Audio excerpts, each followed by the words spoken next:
Bonsoir. Alors, toujours en analyse de phrases dans les petits trucs qu'on va regarder ce soir plus précisément. On a parlé hier via les capsules, mais aussi évidemment en classe, en équipe, du groupe sujet, du groupe du verbe. Donc, pour repérer le groupe sujet, généralement, c'est assez simple. On va se fier au verbe. Donc, on trouve notre verbe qui est conjugué, qui est transformé dans notre phrase. Donc, mange, qui vient du verbe à l'infinitif manger, c'est mon verbe. Qui est-ce qui mange? C'est Océane. Donc, Océane, on sait que sa nature, c'est d'être un nom propre.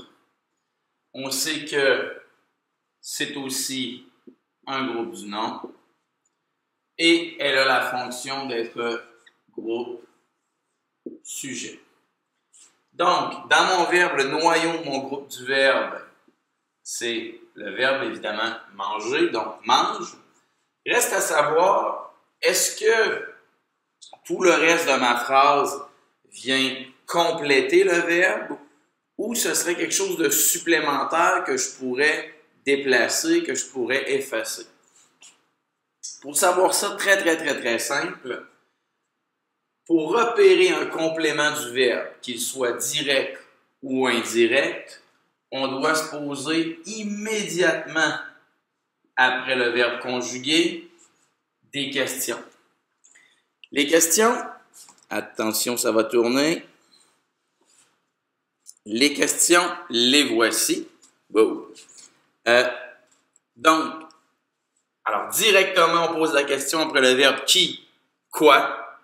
S'il y a une réponse après mon verbe, ou même parfois avant cette question-là, qui, quoi, c'est un complément qui est direct. Par contre, si je n'ai pas vraiment de réponse à qui, quoi, ou peut-être que j'en ai une, mais que j'ai une autre partie de ma phrase, une autre partie de mon groupe du verbe, qui répond à la question qui est posée elle aussi directement après le verbe conjugué, toujours, à qui, à quoi, de quoi, sur qui, sur quoi, avec quoi. À ce moment-là, je retrouve encore un complément du verbe qui est indirect. Le petit truc qu'on pourrait se dire, c'est qui, quoi, c'est direct, c'est un seul mot. Alors que à qui, sur quoi, etc., avec qui, avec quoi, ça, il y a deux mots, donc on pourrait dire indirect parce qu'il y a deux mots. On y va de façon moins directe. Donc, après mon verbe conjugué, je me pose la question mange qui? Pas de réponse. Mange quoi? Oh, mange une pomme. Donc ici, j'aurais un complément direct. Un complément direct au verbe manger. Un complément direct à mange. La nature de ce mot-là, c'est déterminant. Celui-là est non commun. Ensemble, ils font un groupe du nom. Leur fonction, c'est d'être complément direct au verbe mange. Alors, je me pose une autre question parce que j'ai encore des mots ici. Est-ce que dans le fond, ce serait autre chose dans ma phrase que je pourrais déplacer ou même carrément effacer ou c'est quelque chose d'essentiel au sens de ma phrase? C'est quelque chose qui vient compléter le verbe.